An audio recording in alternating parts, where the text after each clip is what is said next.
স্বাগতম সবাইকে ম্যাথমেটিক্স চ্যানেলে। আমাদের আজকের আলোচনার বিষয়বস্তু ডি মুইভার্স থিওরেম। জটিল সংখ্যার চমৎকার কিছু অঙ্ক সমাধান করতে ডি মুইভার্স থিওরেম আমাদের কাজে লাগবে। তো প্রথমে আমরা দেখি যে আসলে এই সূত্রটা আমাদের কেন জানতে হবে। যেমন ধরো তোমাকে যদি আমি বলি যে 1+√3i whole to the power 50 এটাকে a প্লাস আইবি আকারে প্রকাশ করো। এখন তুমি হয়তো মনে মনে ভাবছো যে আচ্ছা ঠিক আছে, a plus B whole to the power 50 আমি এখানে বাইনোমিয়াল থিওরেম অ্যাপ্লাই করব বা দ্বিপদী সূত্র অ্যাপ্লাই করব। সেটা তুমি করতে পারো, বাট তুমি নিজে বুঝতে পারতেছো যেহেতু পাওয়ার 50 আছে, এটা আসলে অনেক টাইম কনজিউমিং একটা অঙ্ক হবে। সো এই ক্ষেত্রে এই অঙ্কটা আসলে আমরা খুব সহজে ডি মুইভার্স থিওরেম দিয়ে করতে পারবো। আবার মনে করো তোমাকে যদি আমি বলি যে 1+√3i এটার ঘনমূল নির্ণয় করো। তুমি হয়তো -27 বা -84 এই জিনিসগুলোর ঘনমূল বের করতে পারো, বাট এই ধরনের যে জটিল সংখ্যাগুলো এটার ঘনমূল বা পঞ্চমূল বা সপ্তমূল বা যে কোনো এনতম মূল বের করতে গেলে আমাদের ডি মুইভার্স থিওরেমের সাহায্য নিতে হবে। লেটার আমরা দেখব যে cos 5 থিটা এর মান আমি যদি cos থিটা এর অনুপাতে প্রকাশ করতে চাই, তাহলে সেই অঙ্কটাও কিন্তু আসলে আমরা ডি মুইভার্স থিওরেম দিয়ে খুব সহজে করতে পারি। তো এই ব্যক্তির নাম হচ্ছে আব্রাহাম ডি মইভার। ইনি অ্যাকচুয়ালি ফরাসি একজন গণিতবিদ, যিনি জটিল সংখ্যা এবং ত্রিকোণমিতির একটা লিঙ্কড সূত্র আবিষ্কার করে, যেটা আমাদের অনেক হেল্পফুল। তো সূত্রটা হচ্ছে এই যে cos theta plus i sine theta whole to the power n, এইটা ইকুয়ালস টু হবে cos n theta plus i sine n theta. দেখো এই সাইডে আসলে পাওয়ার আছে, ঠিক আছে, পাওয়ারটা n, আর এই সাইডে দেখো এটা সিম্পল একটা জাস্ট জটিল সংখ্যার ফরম্যাটে চলে এসেছে, a প্লাস আইবি ফরম্যাটে চলে এসেছে। তো তুমি নিজে বুঝতে পারছো যে সূত্রটা কতটা পাওয়ারফুল। তো এইখানে এই থিটার ভ্যালু এটা হচ্ছে একটা অ্যাঙ্গেল, যেটা রেডিয়ানে নিতে হবে যে কোনো বাস্তব সংখ্যা, আর এন হচ্ছে গিয়ে তোমার যে কোনো মূলদ সংখ্যা হতে পারে। আচ্ছা, তো সূত্রটা আসলে সরাসরি তোমাদের সিলেবাসে নাই, যার কারণে আমি সূত্রটা তোমাদেরকে প্রমাণ করে দেখাচ্ছি না। বাট তুমি যদি গুগলে সার্চ দাও ডি মুইভার্স থিওরেম লিখে, অনেকগুলো প্রমাণ তুমি পেয়ে যাবা। তার মধ্যে সবচেয়ে মজার প্রমাণটা হচ্ছে গাণিতিক আরোহ পদ্ধতি বা ম্যাথমেটিক্যাল ইন্ডাকশন, যেটা অ্যাকচুয়ালি তোমরা পুরানো সিলেবাসে উচ্চতর গণিত ক্লাস 9-10 ছিল, এখন নেই। যার কারণে আসলে আমি ওই পদ্ধতিটাও আলোচনা করছি না। বাই দ্য ওয়ে, আমরা গত পর্বে অয়লার্স থিওরেম পড়েছিলাম, সেই অয়লার্স থিওরেম থেকেও কিন্তু ডি মুইভার্স থিওরেম খুব ইজিলি নিয়ে আসা যায়। অয়লার থিওরেমে আমরা দেখেছিলাম যে cos theta plus i sine theta এই জিনিসটাকে লেখা যায় e to the power i theta. এখন তুমি যদি উভয় পক্ষে whole to the power n দিয়ে দাও, তাহলে এই সাইডেও চলে আসতেছে e to the power i theta whole to the power n. এখন মজার ব্যাপার হচ্ছে আমার বাম পক্ষটা এটা একটা ত্রিকোণমিতিক ফাংশন, বাট ডান পক্ষটা হচ্ছে এক্সপোনেনশিয়াল ফাংশন। আর এক্সপোনেনশিয়াল ফাংশনের ক্ষেত্রে আমাদের পাওয়ারের সূত্রটা কিন্তু খুব মজা বা ছোট হয়ে যায়। যেমন এখানে এই যে আই থিটা, এটাকে তুমি যদি এ ধরো, এটাকে যদি বি ধরো, তাহলে e to the power a whole to the power B তোমার কি হয়ে যাবে, পাওয়ার দুইটা জাস্ট গুণ হয়ে যাবে। তো তুমি যদি পাওয়ার দুইটাকে এখানে গুণ করে দাও, তাহলে দেখো আমার ডান সাইডে সিম্পল এটা চলে আসতেছে e to the power i n theta. এখন এই এন থিটাটাকে, এই সম্পূর্ণ এন থিটা যেটাকে আমি লাল করে দেখিয়েছি, এই এন থিটাটাকে তুমি যদি থিটা মনে করো বা মনে মনে যে কোনো একটা অ্যাঙ্গেল ধরো, তাহলে এইটার জন্য তুমি আরেকবার অয়লার থিওরেম অ্যাপ্লাই করো। এইটার জন্য তুমি যদি আরেকবার অয়লার থিওরেম অ্যাপ্লাই করো, দেখো অয়লার থিওরেম বেসিক্যালি কি ছিল, e to the power i theta থাকলে সেটাকে তুমি cos theta plus i sine theta লিখতে পারবা। সো এখানে e to the power i n theta রয়েছে, এই এন থিটাটাকে আমি যদি মনে মনে থিটা ধরি, তাহলে এই জিনিসটা ইকুয়ালটা আমি লিখতে পারবো cos n theta plus i sine n theta. So এইভাবে এই যে সূত্রটা, এই সূত্রটাকে কিন্তু আমরা বলছি ডি মুইভার্স থিওরেম। তো অ্যাকচুয়ালি ডি মুইভার কিন্তু আসলে এইভাবে অয়লার দিয়ে নিয়ে আসেনি, এটাকে আসলে অন্যভাবেও প্রমাণ করা যায়, বা আমি বলেছিলাম যে গাণিতিক আরোহ পদ্ধতিতে, কিংবা ওই যে তোমাদেরকে আমি মডুলাস, সরি দুইটা জটিল সংখ্যার যে গুণফল, আর্গুমেন্টের গুণফল যোগ হয়, ওই প্রমাণটা দিয়েও কিন্তু এটা করা যায়। যাই হোক, আমরা সূত্রটা দেখলাম, সূত্রটা হচ্ছে এইখান থেকে আমরা এখন একটা মজার অঙ্ক করব। তো ই 1+√3i whole to the power 50 এটাকে আমি a প্লাস আইবি আকারে প্রকাশ করতে চাই। প্রথমে আমি যেটা করব যে 1+√3i এটা মডুলাস আর্গুমেন্ট বের করব। কারণ কারণ হচ্ছে মডুলাস আর্গুমেন্ট আমার লাগবে পোলার ফর্মে নিয়ে যাওয়ার জন্য। তো মডুলাস হচ্ছে এটা 2 সিম্পলি, আর 1+√3i এটা আর্গুমেন্ট হচ্ছে, যেহেতু এটা ফার্স্ট কোয়াড্রেন্ট, এটা আর্গুমেন্ট হচ্ছে π/3। ওকে, দেন এই যে 1+√3i এটাকে যদি আমি পোলার ফর্মেটে লিখি, পোলার ফর্মেটে লিখলে এটাকে আমি এইভাবে লিখতে পারি 2 into cos π/3 plus i sine π/3। তো এখন আমার টার্গেট হচ্ছে এই জিনিসটার হোল টু দি পাওয়ার 50 বের করা। আমি উভয় পক্ষে পাওয়ার 50 দিয়ে দিলাম, পাওয়ার 50 দিয়ে দিলে জিনিসটা দেখতে এরকম হয়।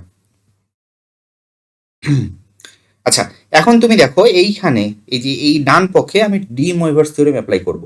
এই π/3 এটাকে তুমি মনে মনে থিটা ধরো, cos theta plus i sine theta whole to the power 50। এই 50টা হচ্ছে বেসিক্যালি তোমার এন।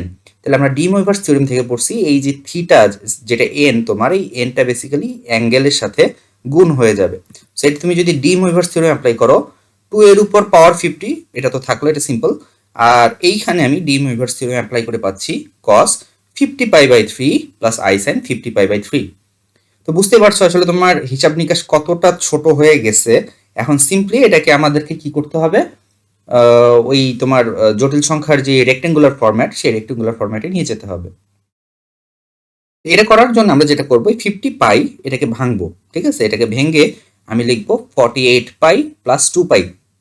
আরেকবার মনে করে দিই, এটা নিয়ে আমি ডিটেলস আলোচনা করেছি জটিল সংখ্যার মডুলাস আর্গুমেন্ট যেই ভিডিও, সেই ভিডিওতে। তারপর আমি আরেকবার বলি 48π প্লাস 2π কেন লিখলাম, আমি এখানে 51π মাইনাস পাই কেন লিখলাম না? 51π থেকে একটা পাই বিয়োগ করলেও 50π আসে। বাট 48π লেখার কারণটা হচ্ছে এই যে 48 এটাকে 3 দিয়ে ভাগ করলে আসে 16, 3 16 48, ঠিক আছে? আর যদি তুমি 51 লিখতা তাহলে কিন্তু 3 17 51 হয়ে যেত। সো আমাকে এমনভাবে ভাঙতে হবে যেন এইটাকে হর দিয়ে ভাগ করলে একটা জোড় সংখ্যা আসে, ঠিক আছে? তো এই জন্য আমি এখানে 48 নিয়েছি, কারণ তুমি যখন 48কে 3 দিয়ে ভাগ করবা তখন তোমার ভাগফলটা চলে আসবে 16π। এখন জোড় সংখ্যায় কেন আনতে হবে? জোড় সংখ্যা আনতে হবে কারণ এইখানে আসলে আমরা 2nπ ফরম্যাট নিয়ে আসতে চাই। তোমরা জানো যে কসের ভিতরে 2π প্লাস সামথিং থাকলে 2πটাকে তুমি বাদ দিয়ে ওই সামথিংটা লিখতে পারো, সেই জন্য এখানে একটা জোড় সংখ্যা নিয়ে আসা। যাই হোক, এটাকে আমরা এইভাবে লিখলাম। এখন এটা যেহেতু cos 16π প্লাস সামথিং বা 2nπ প্লাস সামথিং চলে এসেছে, এটাকে সিম্পলি আমরা cos 2π/3 লিখতে পারি। তো তুমি যদি এই জিনিসটাকে cos 2π/3 লেখো আর এটাকে যদি sin 2π/3 লেখো, দেখো এটা কিন্তু আরো ছোট হয়ে গেল। এখন আমাকে বলো যে cos 2π/3 এর ভ্যালু কত? 2π/3 মানে কিন্তু 120 degree. So cos 120 degree value আমাদের সবার জানা আছে, সেটা হচ্ছে -12। আর sin 2π/3 মানে হচ্ছে sin 120 ডিগ্রি, যেটা ভ্যালু হচ্ছে √3/2। এই সম্পূর্ণ জিনিসটাকে আমি যদি 2 টু দি পাওয়ার 50 দিয়ে গুণ করি তাহলে কি হবে? 2 টু দি পাওয়ার 50 কে একটা 2 দিয়ে ভাগ করলে হবে 2 to the power 49, R 2 to the power 50 কে আরেকটা 2 দিয়ে ভাগ করলে 2 টু দি পাওয়ার 49, সাথে গুণ হবে √3। সো এই যে দেখো আমি a প্লাস আইবি ফরম্যাটে লিখলাম, যেখানে আমার a এর ভ্যালু হচ্ছে -2 টু দি পাওয়ার 49 আর b এর ভ্যালু হচ্ছে 2 to the power 49 into √3, and this is the answer. খুব সহজে আমরা ডি মুইভার্স থিওরেম দিয়ে অঙ্কটা করে ফেললাম।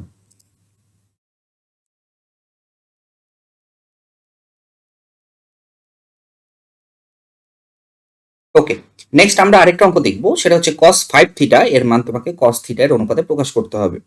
এই অঙ্কটা আসলে এসিও আহমেদ স্যারের বইয়ের একটা উদাহরণ। তুমি চাইলে উদাহরণে যেভাবে করে দেওয়া আছে, আমি এখানে স্ক্রিনশট দেখেছি, তুমি চাইলে বইও দেখতে পারো।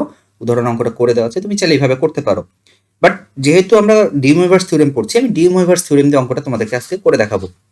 ডি মুইভার্স থিওরেম থেকে আমরা কিন্তু লিখতে পারি যে cos 5 theta plus i sine 5 theta, এই জিনিসটাকে তুমি চাইলে cos theta plus i sine theta whole to the power 5 আকারে লিখতে পারো।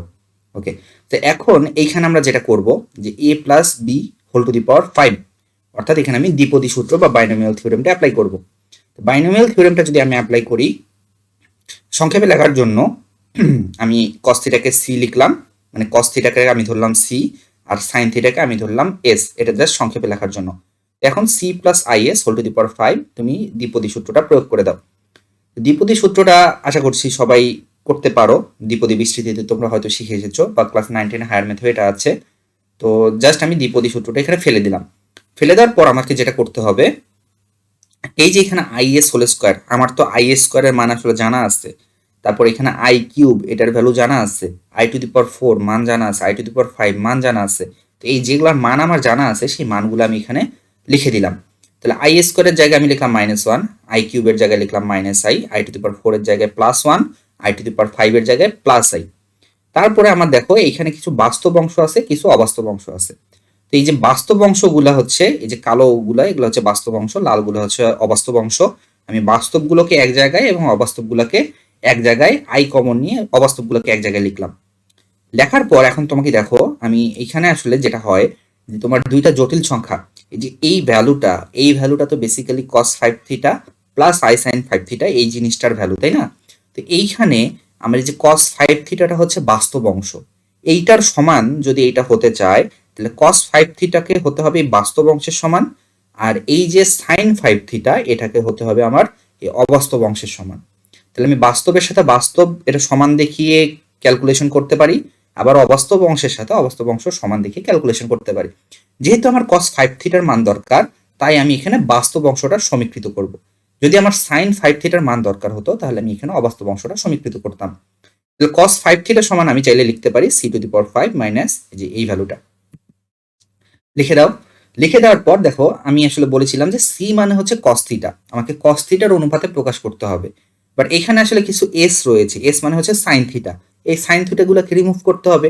তাহলে s স্কয়ার মানে হচ্ছে sin থিটা হোল স্কয়ার। তাহলে sin থিটা হোল স্কয়ারকে তুমি কি লিখতে পারবা? sin থিটা হোল স্কয়ারকে তুমি লিখতে পারবা 1 minus cos square theta, that means 1 minus c square. আবার এখানে s⁴ আছে, এটাকে তুমি চাইলে s স্কয়ার তার উপর স্কয়ার দিতে পারো। আর s স্কয়ার মানে তো 1 মাইনাস c স্কয়ার, এই যে এটা তো আমি লিখেইছি 1 মাইনাস c স্কয়ার হচ্ছে s স্কয়ারের value, so this is the value. তো এখন এটাকে জাস্ট সিম্পলি ক্যালকুলেট করে দাও তুমি।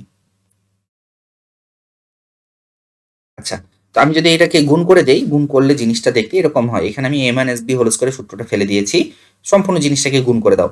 গুণ করে দিলে জিনিসটা আসলে ফাইনালি এরকম হলো। যোগ বিয়োগ যদি করো তাহলে আমার যোগ বিয়োগ করলে 16c⁵ minus 20c³ plus 5c এই ভ্যালুটা চলে আসে। দেখো এখানে আমার কোনো s নাই, মানে সাইন থিটা নেই, পুরোটাই আমি cos থিটার আকারে প্রকাশ করে ফেলছি। তো এখন c এর জায়গায় জাস্ট সিম্পলি cos থিটা বসিয়ে দাও, বসিয়ে দিলে দিস ইজ দ্য অ্যান্সার। এভাবে আমরা কিন্তু অঙ্কটা করতে পারি। মজার ব্যাপার হচ্ছে যে তুমি cos 7 theta, cos 10 theta, cos 11 theta যে কোনো ভ্যালু চাইলে ডি মুইভার্স থিওরেমের সাহায্যে এইভাবে করতে পারো। আচ্ছা, আর কাল্পনিক অংশ তুমি যদি সমীকৃত করো তাহলে sin 5 থিটার ভ্যালু পাবা। তো sin 5 থিটার ভ্যালু যেহেতু আমার এখানে চাইনি, এটা তুমি নিজে নিজে প্র্যাকটিস করে বের করে ফেলতে পারো। তো আজকের ভিডিও এই পর্যন্তই। আর নেক্সট ভিডিওতে আমরা দেখব যে কমপ্লেক্স নাম্বারের nth রুট কিভাবে বের করতে হয় এবং সেখানে আমরা ডি মুইভার্স থিওরেমটা অ্যাপ্লাই করব। তো এতক্ষণ সঙ্গে থাকার জন্য ধন্যবাদ। Like, share and subscribe. Thanks for watching.